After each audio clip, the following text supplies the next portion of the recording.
Bonjour et bienvenue dans cette première vidéo où je vais vous apprendre à utiliser l'interface Pôle emploi. Donc en fait moi c'est Flo, voilà. Vous m'appellerez désormais sous le pseudonyme de Flo. Et j'ai pour mission en tant que service civique de vous enseigner comment utiliser finalement le site de Pôle emploi. Dans cette première leçon, je vais vous expliquer comment vous inscrire ou vous réinscrire. Alors pour cela c'est très simple, je vais considérer tout d'abord deux choses. La première chose c'est que vous vous inscrivez sur les bornes PILA ou si vous préférez, vu que cette vidéo est à la fois pour les demandeurs d'emploi mais également pour les conseillers, sur les ordinateurs finalement présents directement à Pôle emploi. Donc si c'est le cas, normalement vous allez vous retrouver avec un menu comme celui que je vous présente là maintenant. D'ailleurs, cette représentation a été faite par une de mes collègues, que je remercie.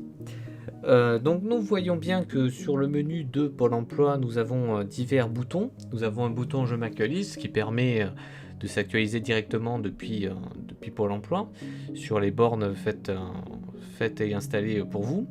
Ensuite, je recherche des offres d'emploi, ce qui permet de faire les recherches d'emploi.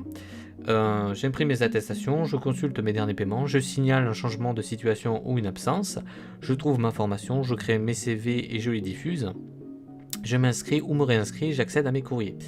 Donc en fait, tout d'abord, la première information que je vais vous donner, si vous voulez simplement vous inscrire, il suffit de cliquer sur Je m'inscrire ou me réinscrire.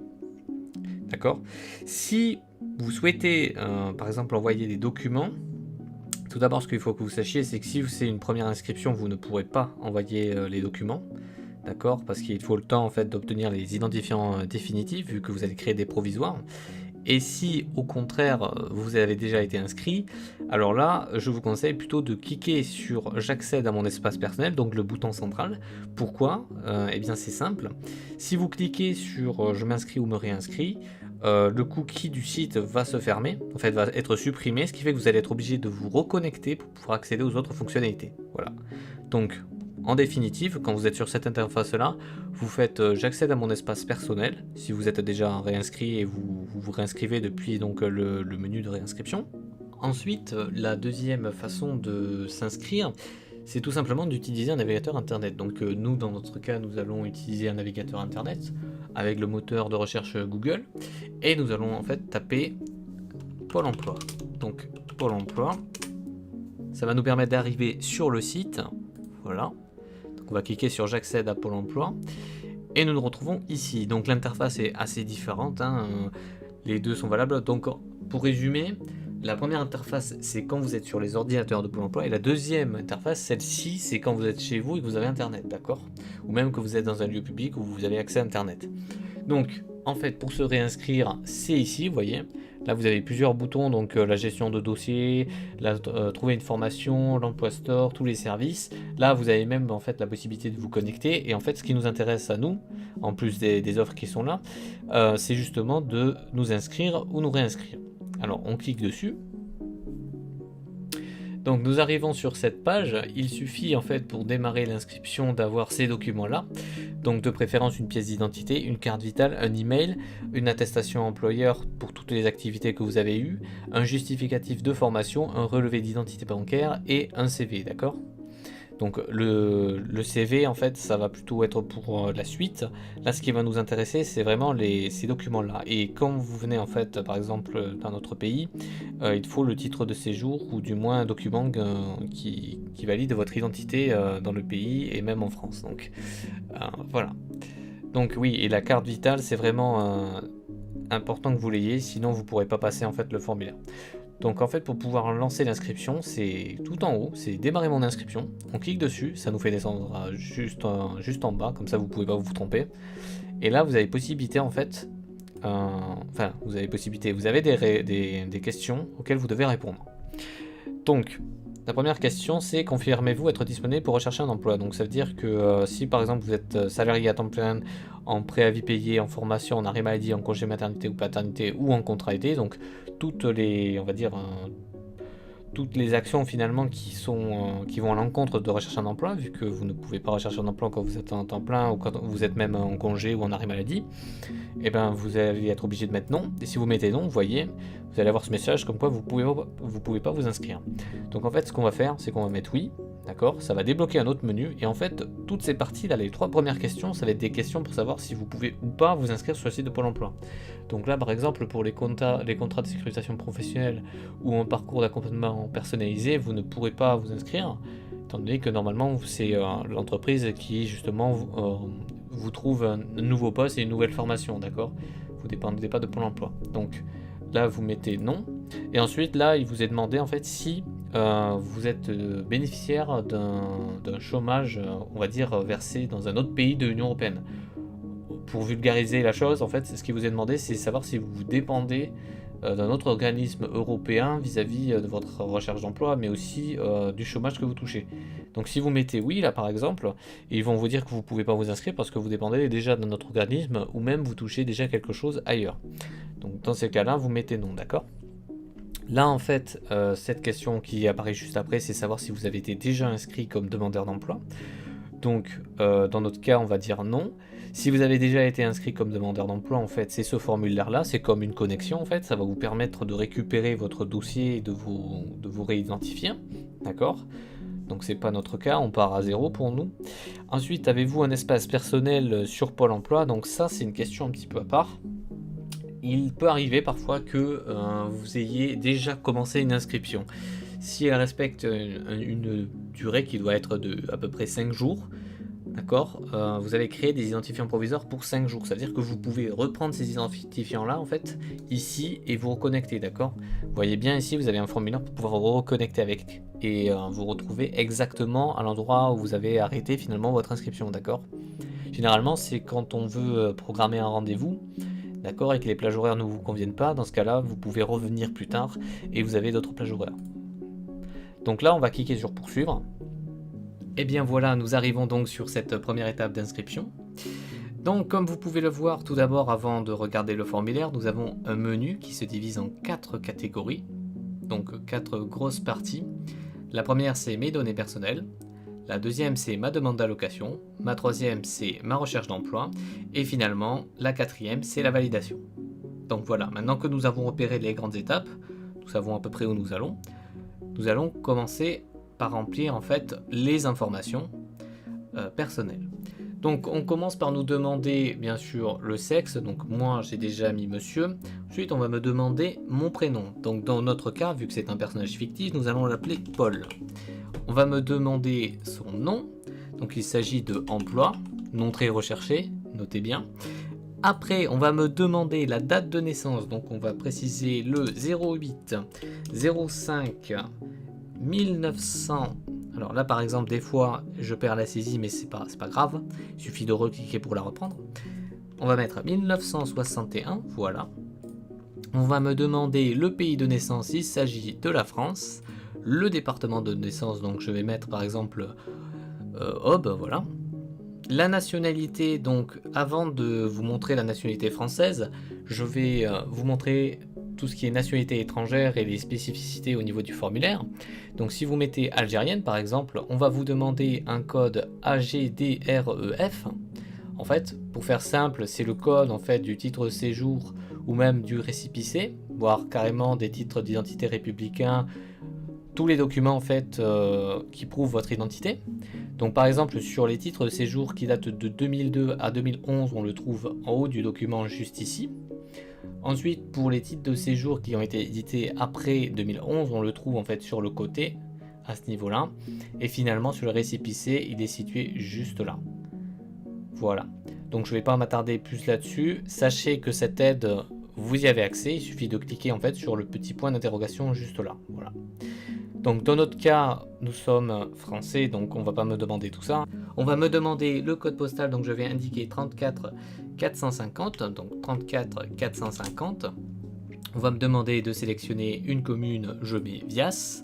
Donc comme j'avais déjà un peu rempli le formulaire, il me propose directement l'adresse que j'avais mis. Donc ce champ-là, c'est l'adresse. Donc je remets rue du Canal.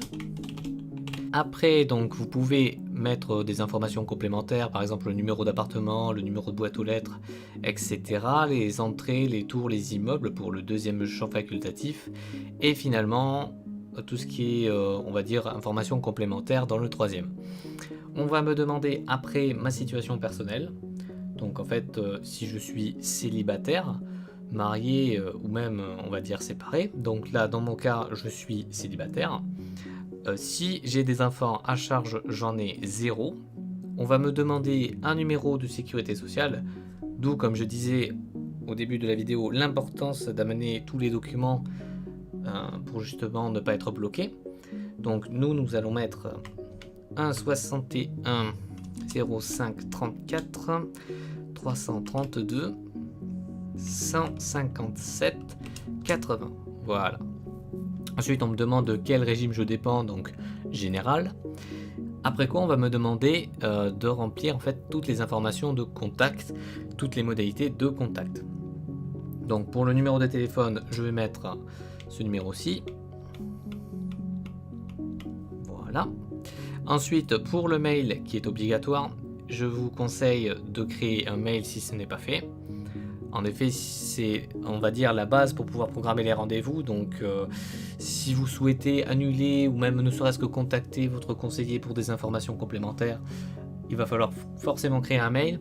Alors, sur le site de Pôle emploi, on va toujours vous proposer de faire une adresse sur laposte.net. Si je peux vous donner un conseil, c'est de le faire peut-être sur Outlook ou Hotmail. C'est bien plus simple au niveau de la création du mail. Mais après, c'est les goûts, les couleurs. Vous êtes tout à fait en droit de faire n'importe quelle adresse mail à partir du moment où elle respecte quand même un minimum on va dire, de cohérence et elle arrive à véhiculer une image professionnelle de vous. Voilà. Donc dans notre cas, nous allons l'appeler Pôle emploi @laposte.net. Voilà. On va récupérer cette adresse. Normalement, si vous êtes sur les postes Pila, vous pouvez sélectionner et le laisser glisser. Dans mon cas, je sais très bien que comme je ne suis pas sur un poste Pila, il ne va pas me permettre de faire ça. Mais c'est pas grave, je peux faire CTRL-C, CTRL-V normalement. Ah non, bah, c'est pas grave, on découvre des choses. Donc, Pôle emploi @laposte.net. Voilà. Finalement, nous arrivons sur la dernière étape du formulaire. Il s'agit de mes échanges avec Pôle emploi. Donc, on va me demander si je préfère tout recevoir par mail. Si c'est le cas, je mets oui, j'accepte, ou si je préfère tout recevoir par voie postale. Donc, dans mon cas, j'ai mis que je préférais tout recevoir par voie postale. J'ai mis non, je n'accepte pas. Après quoi, il suffit de cliquer sur valider et continuer. On arrive sur une étape importante. En fait, il s'agit de la création d'un identifiant provisoire. Donc, j'ai une astuce qui peut vous dépanner, d'accord ? Si vous ne l'avez jamais fait ou même si vous voulez pas trop vous prendre la tête, trouvez ça suffisamment dur. Il suffit en fait de prendre la première lettre de votre prénom. Donc par exemple, nous on s'appelle Paul, donc on va mettre P, donc en minuscule de préférence, et d'indiquer en fait ensuite la date de naissance. Voilà. Et vous voyez là en fait j'ai passé finalement toutes les obligations pour pouvoir créer l'identifiant. Donc pour le mot de passe, toujours sur la même logique. Parce que là, on va vous demander une lettre minimum, un chiffre minimum. Vous pouvez faire pareil, sauf que si vous faites pareil, si on marque P08 05, voilà, qu'on fait la même chose, normalement, il devrait créer une erreur. Alors, il l'a pas fait, mais normalement, il vous bloque, hein, parce que il veut que le mot de passe soit différent de l'identifiant. Donc là, ce qu'on va faire, c'est qu'on va l'appeler E majuscule. P, donc E majuscule c'est la référence à la première lettre du nom, donc emploi, et ensuite pour le prénom Paul, je prends P minuscule, et là je remets justement la date de naissance. Donc comme ça nous permet de passer le formulaire. Donc nous allons mettre EP 08 05 1961. N'essayez pas de vous connecter avec ce compte-là, il n'existera pas. Je vous le dis, je n'irai pas jusqu'à la validation de ce compte. Donc là, on va me demander la question secrète. Donc, toujours dans un souci de cohérence, on va indiquer par exemple le lieu de naissance. Donc là, nous arrivons sur la dernière étape on va dire de la grosse étape 1. Il s'agit de sélectionner le motif d'inscription. Donc là, vous avez plusieurs motifs. Faites attention, il y a un petit ascenseur là, donc c'est un petit menu déroulant, d'accord? Vous pouvez descendre comme ça et il y a d'autres motifs en bas, hein. Donc là, nous, par exemple, on va mettre recherche dans notre emploi. Voilà. On va mettre type de contrat CDI, temporaire, saisonnier, temps plein et temps partiel. Vous pouvez trier pour choisir le type de contrat que vous voulez. Si vous voulez que du CDI, vous pouvez, hein. Vous pouvez enlever saisonnier et temporaire. Et si par contre vous voulez du temps partiel, que du temps partiel, vous pouvez enlever temps plein, d'accord? Moi, c'est pour le bien de cette vidéo, je fais un peu le tour de tout. Voilà. Donc ensuite, une fois que vous avez validé ça, vous arrivez finalement sur cette partie-là, qui est la partie en fait où vous allez indiquer les activités que vous avez eues, d'accord? Donc là, par exemple, la première question qui vous est posée, c'est de savoir finalement si vous êtes sans aucune activité et depuis quand vous êtes sans aucune activité, d'accord? Parfois, je vois des personnes qui confondent en fait chômage total, qui ont la notion de chômage, donc de savoir s'ils touchent quelque chose ou pas, avec justement la notion d'être sans aucune activité. En fait, c'est sans aucune activité. Chômage total, vous pouvez le mettre de côté, si vous voulez, c'est un synonyme, mais focalisez-vous là-dessus, c'est être sans aucune activité, d'accord? Donc par exemple, on va dire que là, vous pouvez rajouter des expériences, bien sûr. Donc là, par exemple, des activités salariées, un employeur, un emploi, une date de début, une date de fin, et sélectionner un pays où vous avez réalisé donc votre contrat. Dans toutes ces activités, à chaque fois, on vous demandera d'avoir une attestation employeur. Donc, si vous n'avez pas l'attestation employeur, il faut absolument aller la chercher, d'accord? Il faut absolument l'avoir, donc vous vous tournez vers votre entreprise et vous la récupérez, d'accord? Sinon, vous allez avoir des soucis pour justement remplir cette étape-là.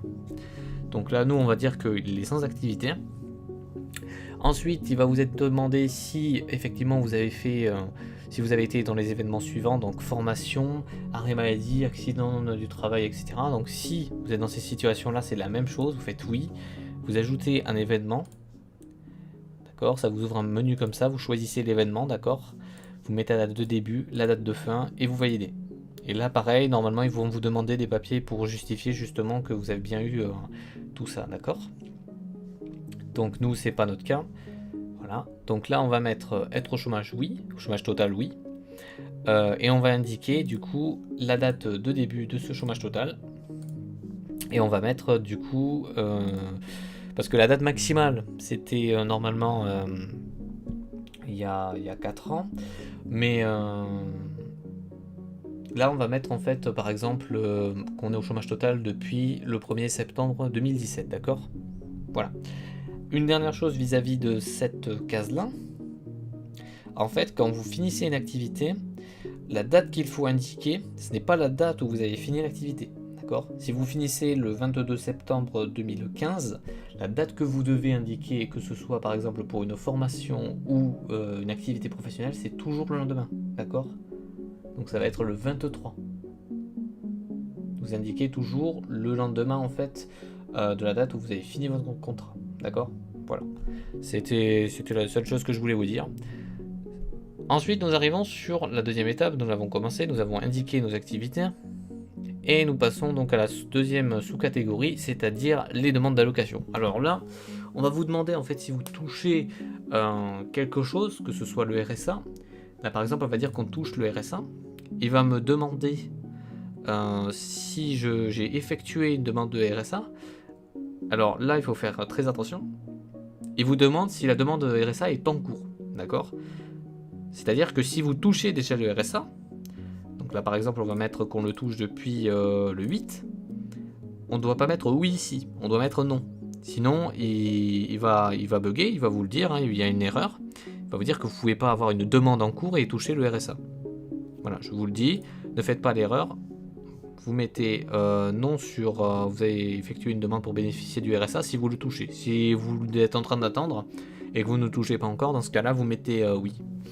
Donc, ensuite, il va vous demander si vous touchez des rentes et des pensions. Donc, c'est tout ce qui est pension d'invalidité, pension militaire, pension vieillesse, etc. Donc, après, vous avez juste à répondre. C'est exactement, enfin, exactement non, mais c'est à peu près la même chose que pour le RSA. donc je ne vais pas m'attarder plus dessus. Pareil pour le handicap, donc si vous dépendez, ils vont vous demander normalement aussi de quel marché vous dépendez au niveau du travail, si vous êtes dans une situation de handicap ou d'invalidité. Alors les prestations parentales, non. Les avantages vieillesse non plus. Si vous êtes domicilié fiscalement à l'étranger au titre de la dernière année fiscale, vous devez mettre oui, d'accord. Et là, ils vont vous demander la date de transfert de résidence en France. Voilà. Et finalement, ils vont vous demander si vous êtes dans ces catégories-là, donc artistes non salariés, docker, etc.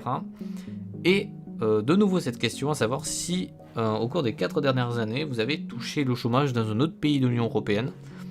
Donc, on met non et on continue. On arrive donc dans le formulaire connaissances. Il est composé de 3 catégories, c'est-à-dire mes diplômes et qualifications, les langues que je sais parler, et finalement, un peu plus loin, je vous montre le permis. Donc en fait, pour pouvoir remplir le tout premier intitulé, donc le diplôme, on doit indiquer prioritairement l'année, ensuite le niveau de qualification ou de scolarité, si nous avons obtenu le diplôme, si nous l'avons obtenu à l'étranger, dans quel domaine, et son intitulé. Après quoi, nous allons renseigner la langue que nous connaissons, donc dans notre cas, nous allons mettre l'anglais, et nous allons indiquer notre niveau dans cette langue. Donc on va mettre par exemple que nous avons un anglais très bon. Il nous suffit juste de valider pour le rajouter. Et finalement, nous arrivons sur la catégorie permis. Donc dans mon cas, j'ai rajouté le permis A, le permis B et le permis C. On peut mettre jusqu'à 3 permis maximum. Après quoi, il suffit de cliquer sur valider et continuer pour passer à l'étape suivante. Donc dans cette seconde partie, nous avons le projet. Donc il s'agit du projet professionnel et de mes attentes vis-à-vis de ma recherche d'emploi. Donc là par exemple, on peut voir que j'ai renseigné en fait un projet professionnel agent à domicile. D'accord ? Donc je vais vous montrer comment ça fonctionne. Il suffit de renseigner le nombre d'années et après cela, vous pouvez renseigner les compétences. D'accord ? Donc là, moi j'en ai mis quelques-unes. Vous verrez, il suffira juste de cliquer sur ajouter ou modifier des compétences et ça vous permettra de rajouter des compétences. Une fois ça fait, vous faites valider, d'accord ? Et vous pouvez éventuellement rajouter un autre métier. Moi j'en garde un, c'est vraiment que pour l'exemple, vous pouvez monter jusqu'à 2 métiers. Après quoi, on va me demander quel salaire minimum j'attends. Donc actuellement, le SMIC est à 9,76 horaires. Donc c'est pour ça qu'il y a 9,76. On va me demander si je veux créer ou reprendre une entreprise, donc j'ai mis oui. Et si je veux travailler sur les horaires décalés. Donc les horaires décalés, c'est le week-end, la nuit et les horaires postés. Donc dans mon cas, j'ai mis non. Ensuite, on va me demander la mobilité, savoir à peu près quel trajet je peux faire, le nombre de minutes pour un aller, comment je me déplace, sur quelle zone je me déplace. Donc tout ça, c'est ici. On arrive sur la dernière étape, en fait, il s'agit d'un QCM, simplement, qui va vous poser des questions générales, notamment sur votre recherche d'emploi, d'accord ? Donc dans notre cas, on nous demande si on s'est renseigné sur les entreprises qui recrutent, j'ai mis oui. Si on s'est renseigné sur le mode de recrutement des entreprises, c'est-à-dire les attentes des entreprises, le fonctionnement du recrutement dans les entreprises, donc j'ai mis oui. Savez-vous comment procéder pour rechercher un emploi, j'ai mis non. Avez-vous besoin d'aide pour utiliser les outils numériques? Donc ça peut être ordinateur, mise en ligne de CV, de réalisation de l'aide de motivation au format informatique, communication par internet, donc les emails, et utilisation des services pour naviguer sur les sites web pour rechercher des offres. Voilà. Donc moi j'ai mis que je n'avais pas besoin d'aide. Une question importante actuellement, avez-vous des contraintes à prendre en compte pour votre recherche d'emploi? Donc ça peut être des soucis de transport, de logement, de santé, des problèmes familiaux ou même d'autres soucis. Si c'est le cas, vous mettez oui et ça va vous débloquer une nouvelle question en fait où on va vous demander si vous avez de l'aide en fait pour résoudre ces problèmes. Donc dans notre cas, je mets non. Voilà. Et si vous avez des soucis, n'hésitez pas à mettre oui et à indiquer si vous êtes aidé ou pas. Donc ensuite on me demande si j'ai commencé à faire des candidatures, donc j'ai mis non. Avez-vous un CV à jour? J'ai mis non. Si vous mettez par exemple que vous avez commencé à faire des candidatures, on va vous demander quel type de candidature c'est-à-dire si c'est répondre à des offres d'emploi ou des candidatures spontanées, voire passer des concours. Donc vous pouvez cocher à ce niveau-là. Et si vous avez un CV à jour, on va vous demander s'il est sur le site de Pôle emploi et si vous utilisez d'autres supports de visite. Donc ça peut être les cartes de visite, les profils professionnels en ligne, etc. On va vous demander du coup si vous vous sentez à l'aise lors des entretiens, notamment pour parler de vos points forts, de vos qualités, et ensuite si vous vous renseignez sur les entreprises où vous postulez. D'accord? Une fois ça fait, donc moi j'ai mis non, on fait valider et continuer, et enfin nous arrivons sur la dernière étape. Donc là en fait c'est toutes les informations que nous avons indiquées à Pôle emploi, donc je vous conseille de tout lire, et surtout de lire le règlement juste un peu plus bas, voilà. Après quoi, vous pouvez cliquer sur « J'ai lu l'ensemble de mes droits et devoirs et déclare attester sur l'honneur, l'exactitude et la sincérité des renseignements fournis ». Vous faites « Valider et continuer ». Nous arrivons donc sur la dernière étape. Il s'agit de la prise du premier rendez-vous. Donc, si c'est une réinscription, vous n'aurez pas accès à cette étape. Voilà, vous aurez directement juste la phase de validation. Là, dans notre cas, nous avons plusieurs choix. Pour le premier rendez-vous, soit mercredi, soit jeudi, soit vendredi. Donc je vous conseille toujours de lire les heures. D'accord. Ce qui nous intéresse, c'est bien sûr le lieu du rendez-vous. Donc vous le voyez, il est juste là. Il s'agit de Pôle emploi Agde. Donc vous allez dépendre de ce Pôle emploi pour le reste de vos dossiers, sauf si vous déménagez bien sûr. Voilà, une fois ceci fait, il suffit de cliquer sur valider.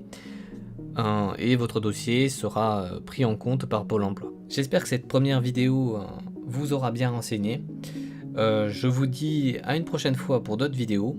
J'en profite pour remercier mon Pôle emploi, d'accord, qui m'a permis de réaliser ces vidéos pour mon projet de service civique, ainsi que toutes mes collègues en fait qui m'ont bien aidé en tant que service civique, qui m'ont appris des choses, qui m'ont aidé pour réaliser en fait les différentes vues que vous avez pu avoir. Je vous souhaite une bonne journée et je vous dis au revoir.